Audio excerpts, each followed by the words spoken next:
हमने देखा शुरू में हुकूमत साजी हुई और उसके बाद हमने देखा भी वज़ीर आला KPK की जानिब से जगह जगह जाते रहे वो और जाकर ख़ुद बिजली खोलते भी रहे, जिसके ऊपर आपका पहले तो गिला आया लेकिन फिर आपकी वजाहत भी आई और आपने बड़ा क्लियरली ये बोला कि जी खैबर पख्तूनख्वा तो सबसे ज़्यादा बिजली प्रोड्यूस कर रहा है और अगर पंजाब में गंदम ख़त्म हो जाती है तो वो पंजाब के लिए रोक देते हैं, फिर आगे सप्लाई नहीं होती गंदम की, तो इस तरह से बिजली की सप्लाई भी फिर शायद रोक देनी चाहिए थी KP को। ये मसला अब कहाँ खड़ा हुआ है, मुझे ये आपसे जानना है। क्या KP को अब बिजली मिल रही है, लोड शेडिंग ख़त्म हो गई है? देखिए, मैं समझता हूँ कि वो वज़ीर आला साहब का एक बचकाना इक़दाम था कि उन्होंने कहा था अगर आप हमारे ऊपर लोड शेडिंग करेंगे तो मैं तरबेला जाके स्विच ऑफ करूँगा तो वहाँ पाकिस्तान को जो बिजली मैं दे रहा हूँ तरबेला से बंद कर दूँगा। वो ऐसी बात होती नहीं है। हमें चाहिए थे कि हमें डायलॉग्स किए, तो उन्होंने फिर डायलॉग्स भी किए।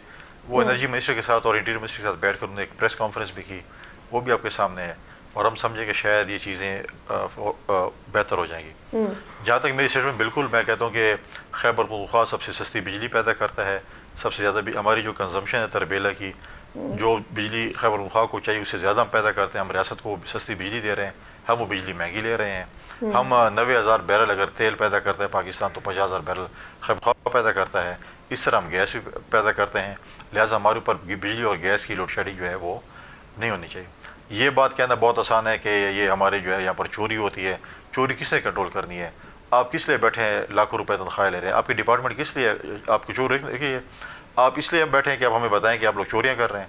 चोरी शायद मैं कर रहा हूँ, शायद 100 लोग नहीं कर रहे होंगे।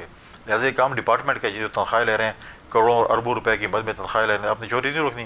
कि आपको आप बता कि पुलिस हमें बताए कि देखो फलां पे चोरी हो रही है, हम पुलिस वाले हम चोरी नहीं रोक सकते हैं।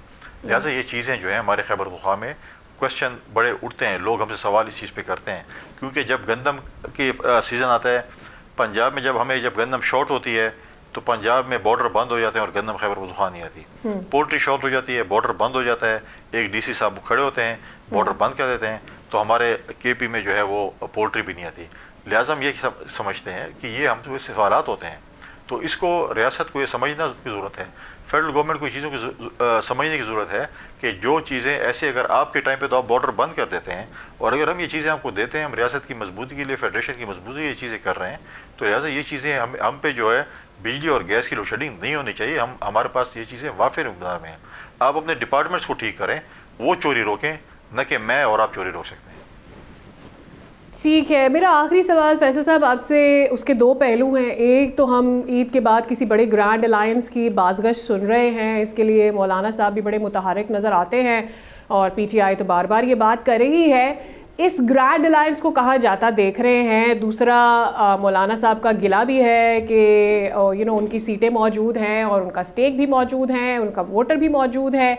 इसके ऊपर आपका क्या मौक़िफ़ होगा? और फिर मुझे ये जानना है कि जितनी भी कौम परस्त पार्टीज़ थी उनके फ्यूचर को क्या हुआ KP में? उनकी जानिब से कोई आवाज़, कुछ भी हम क्यों नहीं सुन पा रहे हैं आजकल?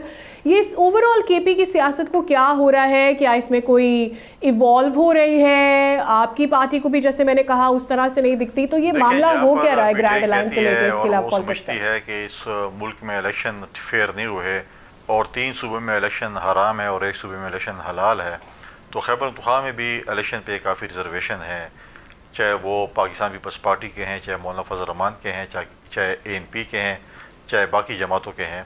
तो लिहाजा अगर PTI समझती है कि उन्होंने पहले तो अपने इत्तेहादी जो उनके बनने जा रहे हैं, उनके साथ अपोजिशन में है मौलाना फजल रहमान साहब, उनका गिला दूर कर लें। वो कह रहे हैं कि मेरे हक़ पे डाका डाला गया है, अगर उनके हक़ पे डाका डाला गया तो माल गनीमत पे में तकसीम हुआ है। तो लिहाजा ये चीज़ें जो है, और दूसरे जो है जहाँ पर अपोजिशन की इत्तेहाद की बात है, इत्तेहाद बनते रहते हैं, टूटते रहते हैं। हमने भी अपोजिशन में इत्तेहाद बनाए थे, अभी भी एक कोलिशन हुकूमत है, तो अब ये तो ईद के बाद ही पता चलेगा कि क्या जो है वो इत्तेहाद बनता है नहीं। लेकिन एक चीज़ तो आप देखेंगे कि ये एक हम कहते हैं कि जमहूरियत बेहतरीन इंतकाम है। आज आप देखें किस तरीके से PTI वाले जो हैं वो मौलाना फजल रहमान के पाँव पड़े हुए हैं, घुटने पकड़ रहे हैं कि आप हमारे सियासी मसीह हैं, हम इस गर्दाब से निकालें। कुछ अर्सा पहले तो मौलाना फजल रहमान साहब के ख़िलाफ़ वो कहते थे कि नमाज़ें भी नहीं होती, इनको मौलाना कहना भी गलत है, और पता नहीं क्या क्या अलग बात दी है। लेकिन यहाँ पर 2 चीज़ें हैं, जो सरकारी PTI है पेशावर की, वो उनको बुरा भला कहती है, और जो इस्लामाबाद की PTI है चैप्टर है, वो उनके रोज़ाना जो है वो दरबार पे हाजिर होता है कि आप हम इस गर्दाब से निकालें।